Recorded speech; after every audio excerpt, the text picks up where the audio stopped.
We hear this time and time again. Someone will come in and say, "Hey, Zach, I am just worried about the market in my portfolio come retirement. I'm worried that my portfolio won't produce the income that I need to subsidize my retirement lifestyle."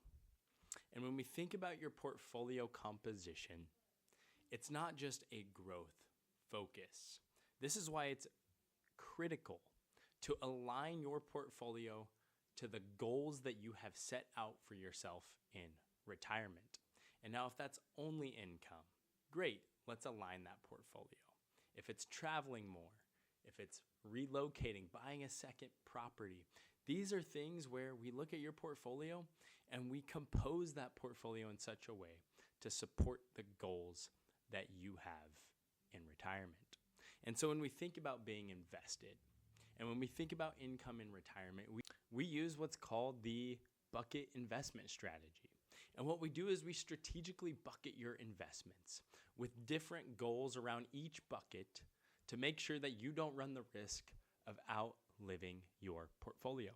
So what we do first is we go into bucket number one.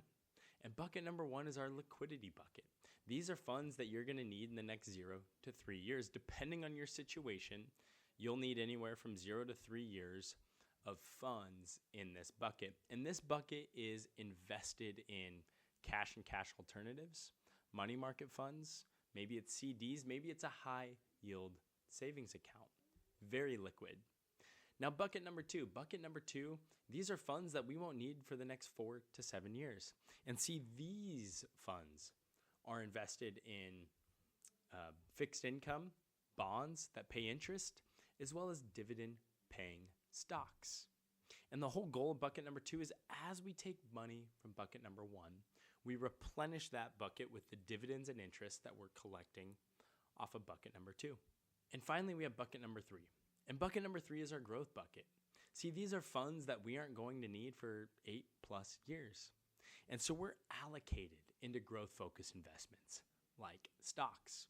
And so when we think about, hey, how much money do we need in retirement? What's the income that we need? It's important to compose your portfolio to, one, support that income, but then also to go a step further so that you don't run the risk of running out of money in retirement. So then we strategically bucket the rest of your portfolio to align with, again, the goals that you have set out for yourself. If you're interested in building your own bucket investment strategy, focused on your income in retirement, building that income in such a way where you can reasonably sustain that throughout your entire retirement, then I invite you to reach out today. We'll talk soon.